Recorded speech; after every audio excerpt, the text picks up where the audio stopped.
साथ नमो अरिहन्ताय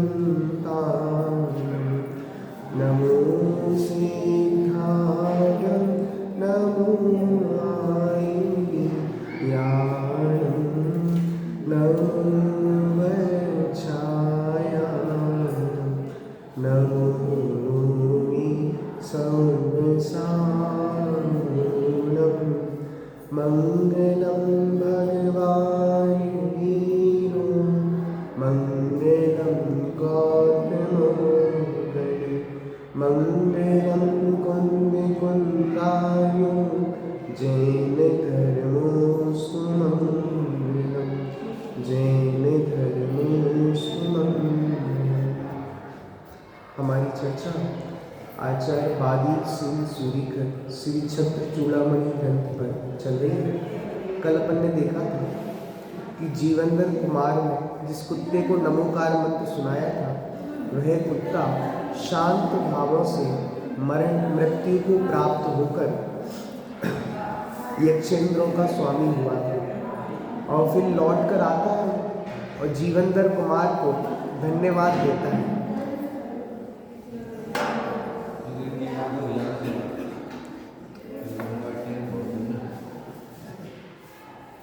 जीवनधर कुमार को धन्यवाद देता है क्योंकि उपकारी का उपकार स्मरण करना सज्जनों की पहचान होती है। फिर अपन देखते हैं यक्षेंद्र कहता है कि आपको जब भी जरूरत पड़े तो मेरा स्मरण करना, मैं हाजिर हो जाऊंगा। ऐसा कहकर यक्षेंद्र चल गया। वहीं जीवनधर कुमार नदी के तट पर स्थित थे। वहीं घटना घटती है। दो सखी, एक का नाम था गुणमाला और एक का नाम था सुरमंजरी, दोनों में बहस हो जाती है कि हमारे द्वारा बनाया गया चूर्ण है, उसमें से सबसे अच्छा चूर्ण किसका है। लोक में ये रीति है कि जो चीज़ अपने द्वारा बनाई जाती है उसे लोग अच्छा मानते हैं। तो कल अपन ने इतना देखा था। अब आज अपन को 17वें श्लोक से पढ़ना था। माँ भूत पराजिता स्नाता नादे वारिणीति वै संगिराते स्मृते सत्यं मात्सर्यात् किं न नश्यति। कल पढ़ लिया था। उन दोनों सखियों ने हारी हुई नदी के जल में स्नान नहीं करने की ऐसी प्रतिज्ञा की। मतलब दोनों सखियों ने ऐसा निर्णय किया, जो हार जाएगा उसे नदी में नहाने नहीं मिलेगा और जो जीत जाएगा उसको नदी में नहाने मिलेगा। तो कल अपने श्लोक पढ़ लिया था 18वां श्लोक। कन्ये प्राणुता पश्चात् चेष्टयो स्वयं ते सता कुत्सितं कर्म किं किं वा मत्सर्यो न रोचते। फिर दोनों कन्याओं ने अपनी अपनी दासियों को चूर्ण की परीक्षा करने वाले सज्जन पुरुष के समीप भेजा। दो कन्याएं थी, सुरमंजरी और गुणमाला। दोनों ने चूर्ण बनाया। तो प्रवचन के बाद लोग मुझसे पूछ रहे थे चूर्ण का मतलब क्या है। तो चूर्ण का मतलब है फेस वॉश, मतलब लगाने वाला, चेहरे पे लगाने वाला चूर्ण बनाया। तो कहने लगे कौन सा अच्छा होगा। तो भैया उन्होंने कहा अपनी सखी जो उनकी दासी थी, दो कन्याएं, उनको कह दिया जाओ और टेस्ट करा के आओ। लेबोरेटरी तो थी नहीं, किसका अच्छा किया जाए। कोई सज्जन पुरुष मिल जाए तो उससे पूछ लेना किसका अच्छा है, किसका उत्तम है और किसका अनुत्तम है। देखो, निश्चय से मत्सर करने वाले जीव को कौन कौन से खोटे कार्य नहीं रुचते, अतः सभी खोटे कार्य रुचते हैं। जिनको एक दूसरों से जलन होती है ना, ईर्ष्या होती है ना, वो हर काम करने को तैयार होता है।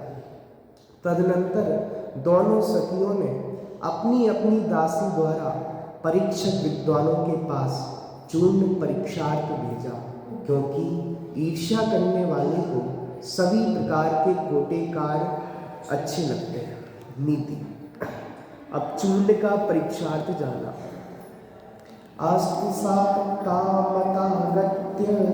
चेत्यौ जीवः कोविदे अनवद्यासति विद्या लोके किं न प्रकाशते। तदनंतर वे दोनों दासियां बुद्धिमान जीवनधर कुमार के समीप जाकर ठहर गई। उनने देखा भैया ये बहुत बुद्धिमान व्यक्ति दिख रहे हैं, सज्जन व्यक्ति दिख रहे हैं, इनसे पूछते हैं किसका चूर्ण बढ़िया है, किसका फेस वॉश बढ़िया है और किसका फेस वॉश बेकार है। निश्चय से संसार में समीचीन निर्दोष विद्या किस बात को प्रकाशित नहीं करती, अर्थात उत्तम विद्या से सभी बातों का सही निर्णय हो जाए। जिसके पास विद्या हो ना वो सही चीज़ का निर्णय कर सकता है, और जिसके पास विद्या नहीं हो ना वो सही चीज़ का निर्णय नहीं कर सकता। अंत में दोनों सखियों की दासियां विद्वान जीवंदर कुमार के पास अपनी अपनी चूर्ण की परीक्षा कराने आई, क्योंकि उत्तम और पूर्ण विद्या जगत के सभी पदार्थों को जानती है। जिसके पास अच्छी विद्या हो ना वो हर चीज़ का निर्णय कर सकता है। आप बताओ, पहले लेबोरेटरी तो थी नहीं जिसमें हम टेस्ट कराएं कौन सी चीज़ अच्छी और कौन सी बुरी, कौन से दूध में कितना पानी है और किसमें कम पानी है। बताओ कैसे पहचानते थे लोग दूध में ज़्यादा पानी कम पानी? मावा बना के देख लो ना, आपको पता चल जाएगा। जिसमें ज़्यादा पानी उसका मावा नहीं बनेगा ज़्यादा, और जिसमें कम पानी होगा उसका मावा अच्छा निकलेगा। हो गया टेस्ट। तो ये सब बुद्धिमत्ता से होता है। जिसके पास बुद्धि ज़्यादा है वो हर चीज़ की परीक्षा कर सकता है, और जिसके पास बुद्धि नहीं है वो परीक्षा नहीं कर सकता। पहले भी लोग खाने की चीज़ तो खरीदते ही होंगे ना। आज जो टेस्ट होते हैं कि ये चीज़ अच्छी है और ये चीज़ बुरी है, बड़े बड़े डॉक्टर और सब लोग टेस्ट करते हैं, तो पहले के लोग भी टेस्ट करते थे। किससे करते थे? बुद्धि से। जीवंदर कुमार सभी निर्दोष विद्याओं के धनी हैं, अतः चूर्ण की परीक्षा करने के लिए दासियों का उनके पास आना स्वाभाविक ही है, क्योंकि निर्दोष और पूर्ण विद्या से ही पदार्थों का यथार्थ निर्णय होता है, जो जीवंदर कुमार के पास है। इसलिए दोनों दासियों ने अनेक विद्याओं से इसमें गलत चल रहा है, अनेक विद्वानों से परीक्षण कराते दोनों दासियों ने अनेक विद्वानों से परीक्षण कराते हुए जीवंदर कुमार के पास उपस्थित हुई और उनसे चूर्ण की परीक्षा का निवेदन करने लगे। देखिए, जीवंदर कुमार द्वारा गुणवान चूर्ण का निर्णय। अब जीवंदर कुमार निर्णय करेंगे किसका चूर्ण अच्छा है और किसका बुरा, किसका फेस वॉश अच्छा है और किसका बेकार है। बताओ किससे बनाया होगा? मुल्तानी मिट्टी डाली होगी, बेसन डाला होगा, क्या डाला होगा बताओ? वो था ना राजीव दीक्षित, वो कहता था हेमा मालिनी आती ना ऐड दिखाने, तो भले आपको नई नई क्रीमों का ऐड दिखाती हो, पता है वो लगाती क्या एक्चुअल में? बेसन और मलाई, मुल्तानी मिट्टी, ये लगाती है हेमा मालिनी, और आप सबको बुद्धू बना रही है कि देखो ये क्रीम लगाओ तो आप चमक जाओगे, ये क्रीम लगाओ तो चमक जाओगे। बताओ फेयर एंड लवली लगाने से गोरे होते हैं कि नहीं होते? लगा दो भैंस को, कितना गोरा हो जाएंगे? बताओ, अगर फेयर एंड लवली लगाने से गोरे होते हो तो भैंस को गोरा करके बताओ। बताओ फेयर एंड लवली चली तो पुरुषों को भी शौक हुआ, महिलाएं गोरी हो रही हैं तो हम क्यों नहीं हो, तो फेयर एंड लवली को वो भी लगाने लगे चुरा चुरा के। तो कंपनी ने कहा तुम क्यों चुरा रहे हो, हम तुम्हारे लिए फेयर एंड हैंडसम बना दे रहे हैं। गजब हो गया, क्योंकि कंपनी को तो मार्केटिंग करनी है ज़्यादा चीज़ों की, तो उन्होंने फेयर एंड हैंडसम लड़कों के लिए और फेयर एंड लवली लड़कियों के लिए, ये सब मार्केट चल रहा है। अब यही पूछ रहा है जीवंदर कुमार से कौन सा चूर्ण अच्छा है। देखो, गुणवद गुणमालाया चूर्णम निर्वर्ण शोभिधा पांडितम पदार्थाना गुण दोषा विनिश्चया।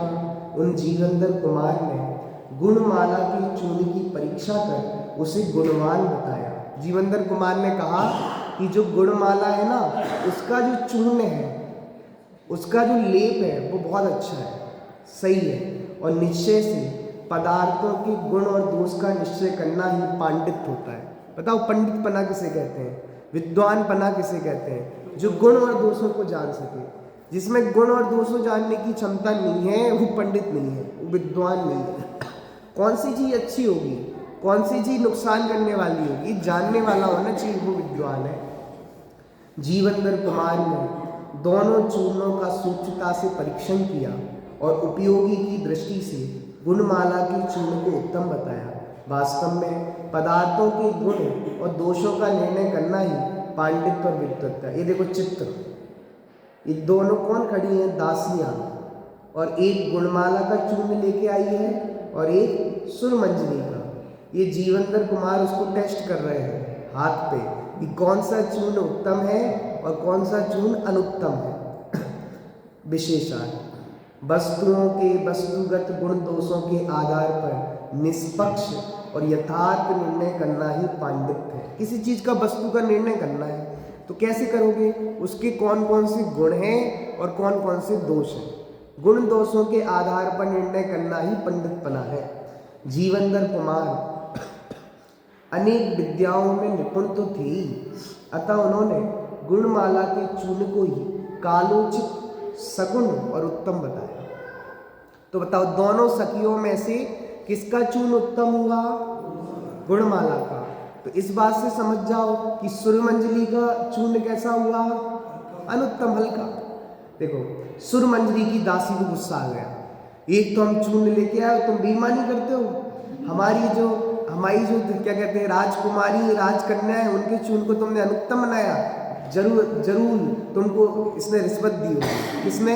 गुणमाला ने। देखो चेटी तु सुरमंजरायस्य तत्श्रुत्वा रोषिणा ब्रवी अन्यरपैयुक्त मुक्तं तै किं ध्यायश्च भवानिति। किंतु सुरमंजरी की दासी ने वह बात सुनकर क्रोधित होते हुए दूसरों से कहा, वह आपने क्या कहा? उनके साथ आपने पढ़ा इस प्रकार बोली। देखो इसका अर्थ क्या है? गुणमाला के चूर्ण की श्रेष्ठता सुनकर, जो गुणमाला थी उसका चूर्ण बढ़िया निकला, तो सुरमंजरी की दासी थी, उसने कहा भैया, उसे गुस्सा आ एकदम, तुमने कैसे बोल दिया गुणमाला का चूर्ण अच्छा है। तो देखो सुरमंजरी की दासी क्रोधित होकर जीवंदर कुमार से कहने लगी, दूसरे विद्वान ने कहा हुआ निर्णय ही आपने बताया। हम दूसरे विद्वानों के पास भी गए थे पूछने, उनने भी यही कहा था कि गुणमाला का चूर्ण अच्छा है और सुरमंजरी का चूर्ण अच्छा नहीं है। आपने भी वही बात बता दी। क्या आप सब एक ही गुरु के चेले हैं क्या? मतलब वो जीवंदर कुमार से कह रही हैं कि पहले भी हमने बहुत विद्वानों से पूछा था, उनने भी ये उत्तर दिया था, आप भी वही उत्तर दे रहे हो। इसका मतलब लगता है दाल में कुछ काला है, आप एक ही गुरु के चेले लगते हैं। ऐसा ही है। आप बताओ जो बात सत्य होगी ना वो बात सत्य होगी। आदिनाथ भगवान ने जो बात बोली 24वें महावीर स्वामी ने वही बात बोली। आप कहो भैया एक ही बात बोल रहे हैं, अरे 24 तीर्थंकर एक बात बोल रहे, सत्यता की निशानी है। अगर आदिनाथ भगवान ने कुछ कहा होता और महावीर भगवान ने कुछ अलग कहा होता तो असत्य होता। और मैं कहता हूँ इस सबसे बड़ी गजब की बात है कि एक कोड़ा कोड़ी सागर के लगभग इतना समय और एक ही बात जो आदिनाथ भगवान ने कही थी वही महावीर भगवान ने कही। कोई अंतर रहा? भगवान आदिनाथ की दिव्य ध्वनि में जो बात आई वही महावीर भगवान की दिव्य ध्वनि में आई, रंच मात्र भी अंतर नहीं हुआ। तो आप कहो ये तो दोनों एक ही गुरु के चेले हैं, ये भी वही बात बोल रहा है, ये भी। अरे सत्य को तो सब सत्य ही कहेंगे, असत्य अनेक हो सकते हैं, सत्य एक ही होता है। क्या कहा? सत्य एक ही होता है, असत्य अनेक होते हैं। एक होए तृण कालमा परमार्थ नो पंथ। वास्तविकता में सच्चा पंथ तो एक ही हो सकता है, जो अनेक पंथ है ना वो असत्य है। बताओ सही चीज तो एक ही होगी ना, और बाकी जितनी भी चीजें वो कैसी होंगी? नियम से गलत होंगी। देखो आपसे मैं कोई कान में बात कहूँ, रूपेश भैया, आपने दूसरे से कही, दूसरे ने तीसरे तक कही, वो 10 आदमी के पास पहुँचते पहुँचते बात बदल जाएगी। गारंटी है कि नहीं है? आपने जैसे सुनाई होगी दूसरे के पास गलती पहुँचेगी। और बताओ आश्चर्य की बात है कि आदिनाथ भगवान ने जो बात कही थी 24वें महावीर स्वामी ने वही बात कही, दर्शन आचार्य ने वही बात कही, कुंद आचार्य ने वही बात कही, बाद में जितने भी महान आचार्य हुए, विद्वान हुए, उनने वही बात कही। कोई अंतर नहीं पड़ा रंच मात्र भी। इससे पता चलता है एकदम सत्य बात है। क्योंकि हर कोई एक ही बात बोल रहा है ना कि आत्मा में जाने से सुख होगा, बाहर जाने से सुख नहीं मिलेगा। आत्मलीनता का ही नाम मोक्ष मार्ग है, पर द्रव्यों में लीनता का नाम संसार मार्ग है। पर दब्बाओ दुख गई, सौ दब्बाओ सुख गई। पर द्रव्य के आश्रय से दुर्गति होती है और स्व द्रव्य के आश्रय से सुगति होती है। 24 तीर्थंकर ने एक बात बोली, इससे पता चलता है एकदम सत्यवाद। असत्य अनेक है, सत्य एक है। पक्षपाती जीव को यथार्थ निर्णय नहीं रुचता। जो पक्षपाती जीव होता है ना, उसे यथार्थ निर्णय नहीं जचता। उसे ऐसा लगता है जो मैंने कहा वो सत्य है। पक्षपाती जीव क्या कहता है? जो मैंने कहा वो सत्य है, बाकी सब असत्य है। भैया ऐसा नहीं है। जो निर्णय वाला जीव होता है वो ये कहता है सत्य है वो मेरा है। वीर सागर जी भाई साहब हैं दिल्ली में प्रोफेसर, वो एक बहुत अच्छी बात कहते हैं, मेरा सो खरा। अज्ञानी जीव क्या कहता है? मेरी चीजें वही खरी है, अच्छी है। लेकिन ज्ञानी जीव कहते हैं खरा सो मेरा। क्या कहा डिम्बी भैया? मेरा सो खरा कि खरा सो मेरा? परीक्षा पिदानी कहेगा खरा सो मेरा, मेरा सो खरा नहीं, क्योंकि ये वो परीक्षावान जीव कहेगा कि सुनो खरा सो मेरा है, जो सच्ची चीज है वही मेरी चीज है। लेकिन जो पक्षपाती कहेगा मेरी चीज सच्ची है, मेरी चीज सच्ची है। ऐसी वो सुरमंजरी की दासी कह रही नहीं नहीं हमारा चूर्ण बढ़िया है, तुम क्या जानो, तुम किस खेत की मूली हो। भले आदमी, हम परीक्षा करके बता दे रहे हैं। देखो, पक्षपाती जीव को यथार्थ निर्णय नहीं रुचता, क्योंकि पक्षपात के कारण जीव अंधा हो जाता है। क्या हो जाता है? पक्षपाती जीव अंधा है। कितने अंधे देख लिए अपन ने? सबसे पहले कौन सा अंधा देखा था? कामांध विषयांध। फिर कौन सा अंधा देखा था?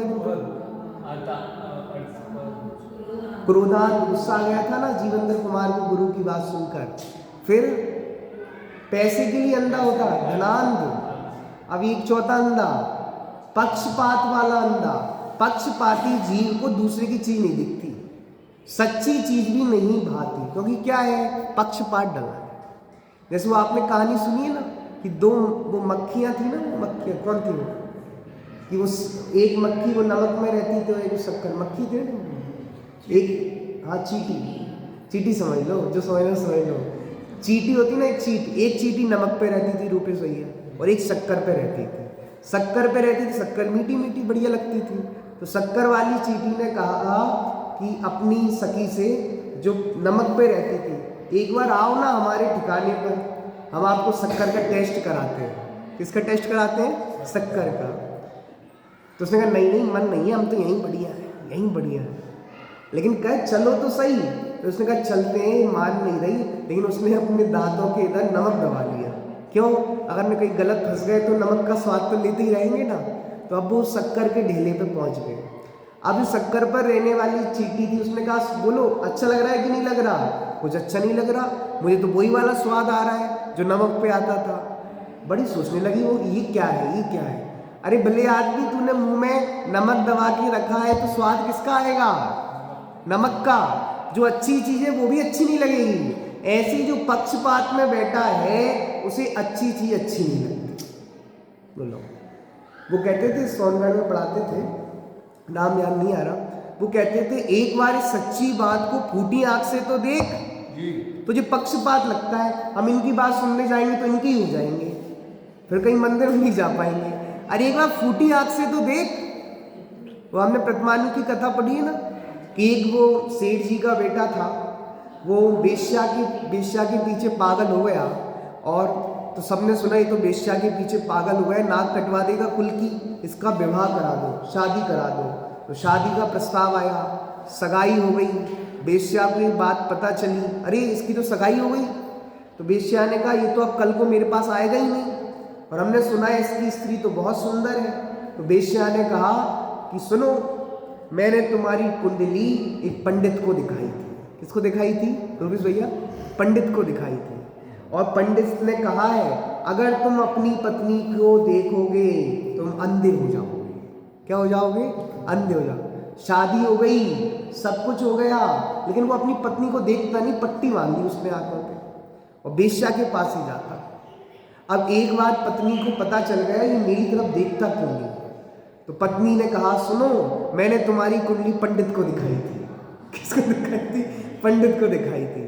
तुम मुझको देखोगे तुम्हारे अंधे होने वाले नहीं। फिर उसको विश्वास नहीं हुआ कि बेश्या के पास जाता था ना, तो बेश्या की बात ज्यादा प्रमाणिक लगती थी उसको।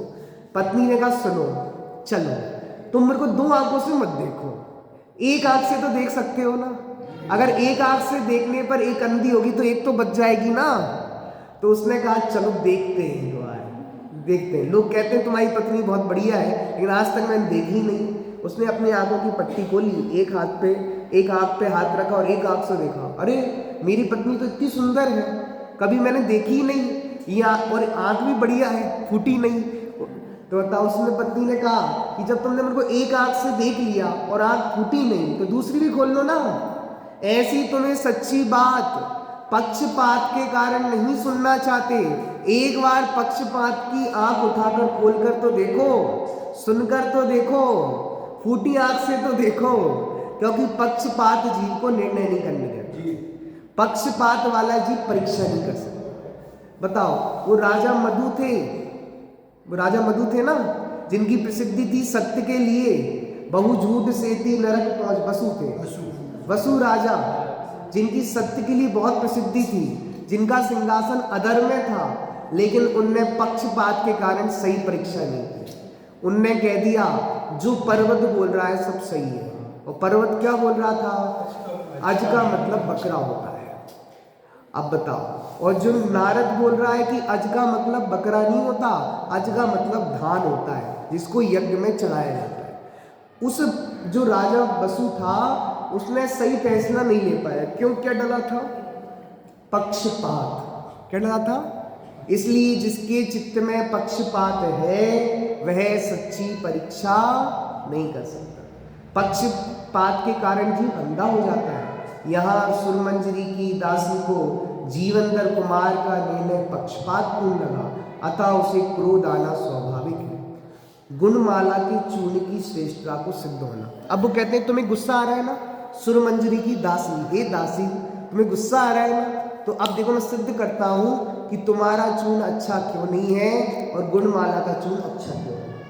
चूर्ण योनिवि स्वामी गुण दोषाव साधेय निर्विवाद विधिर्नो चेन ने पुण्यम नाम किम भवे।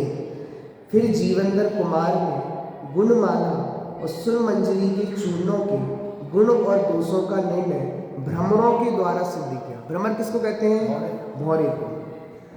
यदि विवाद रहित युक्ति ना हो तो फिर चतुराई ही क्या कहलाती है। देखो, जीवंदर कुमार ने गुणमाला और सुरमंजरी के चूर्णों की गुण और दोषों का निर्णय भ्रमरों के द्वारा सिद्ध किया। विवादग्रस्त वस्तु को निर्विवाद युक्ति द्वारा सिद्ध कर देना ही निपुणता है। जो वस्तु विवादग्रस्त थी, जिसपे विवाद था, प्रेस्टीज पॉइंट था, वो आपने उस पर क्या कर दिया? निर्विवाद युक्ति दे दी, सही युक्ति दे दी, उस बात सिद्ध हो गई। कैसे? देखो, जीवंदर कुमार ने उन दोनों चूर्णों को आकाश में उड़ा दिया। किस में उड़ा दिया? ऐसे हवा में उड़ा दिया। तो जब गुणमाला के चंद्रोदय नामक चूर्ण को, चूर्ण का नाम क्या है?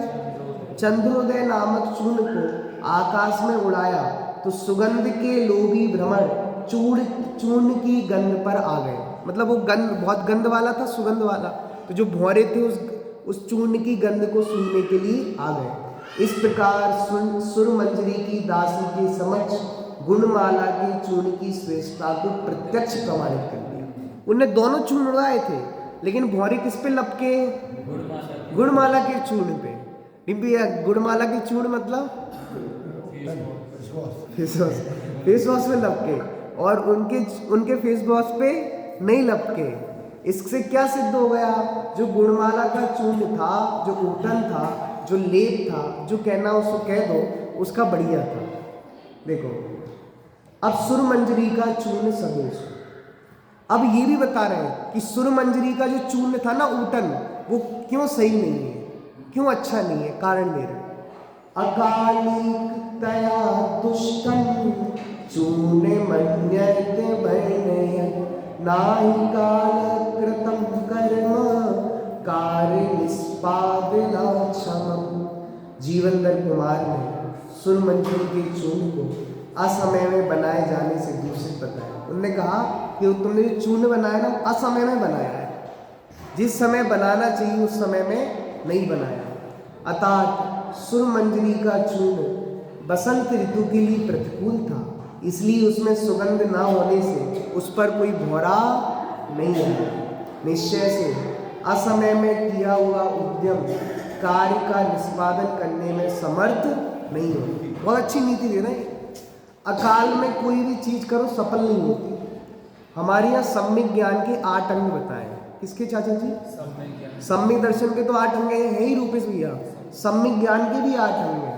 उसमें एक अंग है कालाचार। क्या अंग है? कालाचार का मतलब है स्वाध्याय को काल में करना चाहिए। किसमें करना चाहिए? काल में, मतलब जब संधि काल होते हैं तब स्वाध्याय का निषेध किया है। सिद्धांत ग्रंथों का निषेध किया है। संधि काल का मतलब जहां 2 समय जुड़ते हैं। जैसे दोपहर के समय में देखो, सुबह और दोपहर का समय जहां जुड़ता है 12 बजे के आसपास, 12 के बाद दोपहर आती है और उसके पहले क्या रहती है? सुबह। तो दोनों समय जुड़ते हैं, उस बीच के काल को कहते हैं संधि काल। कितने काल भाई? संधि काल कितने होते हैं? मूलतः 3 लोग। एक तो शाम से रात का जुड़ना, वो गई संधि। दोपहर, सुबह का दोपहर से जुड़ना और रात का सुबह से जुड़ना। 6 बजे के आसपास का, 6-7 बजे के आसपास का समय जहाँ रात जाती है और सुबह आती है, वो कौन सा संधि काल? वो भी एक संधि काल। कितने संधि काल हो गए? 3। इन तीनों संधि काल में सिद्धांत ग्रंथ, जो करणानियुक्त के ग्रंथ हैं, उनका स्वाध्याय नहीं करना चाहिए। तो क्या करें? टीवी देखना चाहिए, क्रिकेट खेलना चाहिए। छुट्टी है कब की? कब की? संधि काल की। संडे की छुट्टी नहीं, संधि काल की छुट्टी है। ऐसा नहीं कह रहे सिद्धांत ग्रंथों का अध्ययन मत करो, लेकिन वैराग्य आदि पाठों का चिंतन करो। चंद्र ग्रहण हो रहा है तब स्वाध्याय नहीं करना चाहिए, अकाल है। सूर्य ग्रहण हो रहा है तब स्वाध्याय नहीं करना चाहिए, अकाल है। क्या करना चाहिए उस समय? खूब मस्ती करो? नहीं, वैराग्य आदि पाठ पढ़ो। खूब वैराग्य पाठ है ना। 12 भावना कब पढ़ोगे आप? ये 12 भावना सूर्य ग्रहण के समय 12 भावना पढ़ना चाहिए। ये चंद्र ग्रहण के समय 12 भावना पढ़ना चाहिए। ये स्वाध्याय के लिए अकाल का समय है। और वर्णन करूं, बताओ भोजन कब करना चाहिए? दिन में कि रात्रि में? ये दिन, भोजन का समय दिन का है, उसका स्वयकाल है। आप रात्रि में करते हो, ये अकाल है, अकाल का दोष लगता है। बताओ पढ़ना कब चाहिए? सुबह की रात को? सब बोलते तो सुबह है, लेकिन इतने पागल जी हैं सारे रात को पढ़ते हैं। हमने रात को 2 बजे तक पढ़ाई की, हमने रात को 3 बजे तक पढ़ाई की, हमने रात को मस्ती की, पढ़ाई की ही नहीं। ऐसे ऐसे लोग बैठे हैं। बताओ, पता है जितनी ग्रासिंग पावर सुबह होती है वो रात को नहीं होती। रात को कहीं लेट गए और फिर पढ़ना है। आप 2 घंटे लेटे लेटे पढ़ोगे और सुबह उठता 10 मिनट में पढ़ोगे, याद हो जाएगा। और रात में लेटे हैं और पढ़ रहे हैं, लेटे हैं और पढ़ रहे हैं, अकाल है। भोजन भी संधि काल में करते हैं शाम को। भोजन का काम संधि काल नहीं हो जाता है, शाम को। सूर्यास्त के पहले नहीं कर पाते भोजन। अब जितना मतलब सूर्यास्त के पहले तो करना चाहिए। अब अभी सूर्यास्त कितने हो रहा है? आज का समय था 5:43, 5:43। अब आपको लगता है दिन तो है अभी 50 तक दिन है, 6 बजे तक दिन है, करते जाओ। पहले देखो सनसेट का टाइम क्या है अराउंड का, सबका अलग अलग है। उस दिन अपन वहाँ गए थे ना घूमने, तो चनेरी वहाँ 2 मिनट पहले का था, यहाँ 38 था, वो 36 था। बताओ इतनी जल्दी सूर्यास्त हो रहा है और हम लगे हैं, न दिन में चैन न रात में चैन, फिर काय की चैन। इसलिए सूर्यास्त के पहले करो। अब संधि काल वाला तो मुश्किल है। हमारे आचार्य ने तो ये कहा 2 घड़ी पहले कर लो। कितनी घड़ी पहले? 48 मिनट पहले कर लो। 2 अंतर मुहूर्त पहले कर लो। कितने अंतर मुहूर्त पहले? 2 अंतर मुहूर्त पहले भोजन कर लो। और 1 अंतर मुहूर्त पहले तो बर्तन मत जाने चाहिए, या तो भोजन नहीं होता। देखो तो कह रहे हैं कोई भी कार्य अकाल में मत करो। अकाल में पढ़ने से, अकाल में कार्य करने से हानि होती है और स्वकाल में कार्य करने से लाभ होता है। अरे अभी तत्व निर्णय का काल पका है और अभी तुम तत्व निर्णय नहीं करोगे, जिनवाणी को नहीं सुनोगे, फिर अकाल आएगा, बुढ़ापे में सुनाई नहीं देगा। बुढ़ापे अब सुना दो, अब सुनाई नहीं दे रहा, अब पढ़ लेंगे दिखाई नहीं दे रहा, सोचने की क्षमता खत्म हो गई, अकाल है। धर्म बुढ़ापे में नहीं किया था, धर्म युवावस्था में किया जाता है। बुढ़ापा धर्म करने के लिए अकाल है, स्वकाल तो अभी है। बोलो वो गाया था ना, धर्म करो मस्त जवानी में, बुढ़ापा किसने देखा है। धर्म करो मस्त जवानी में, बुढ़ापा किसने देखा है। सच में बुढ़ापा किसी ने नहीं देखा। नहीं, बुढ़ापे में कर लेंगे। अब बुढ़ापा किसको कहते हो बताओ मुझे। सुरुत, बुढ़ापा कब आता है? कितने साल बाद बुढ़ापा आता है? टिम्पी भैया, रूपेश भैया, एज तो बताओ बुढ़ापे की। आयुष भैया, कितने साल बाद बुढ़ापा आता है? एज 55, 60 कब आता है बताओ तो सही यार। अभी आप जवान हो क्या सब बैठे लोग? तो बताओ तो सही बुढ़ापा कब आता है? कोई बोल ही नहीं रहा। 60 के बाद बोलो हाँ, नहीं आता। 70 के बाद बोल ही नहीं रहा कोई।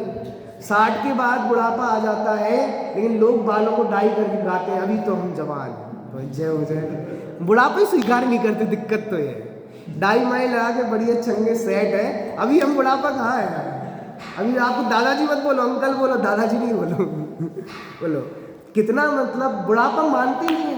बोलो बुढ़ापा स्वीकार ही नहीं है। 60 साल में सब मर रहे हैं, 60 साल की जिंदगी है, तब तक हम जवान हैं। अभी तो हम जवान हैं। तुम जवान ही रहोगे, धर्म नहीं कर पाओगे। अगर तुम जवान हो फिर करो ना धर्म।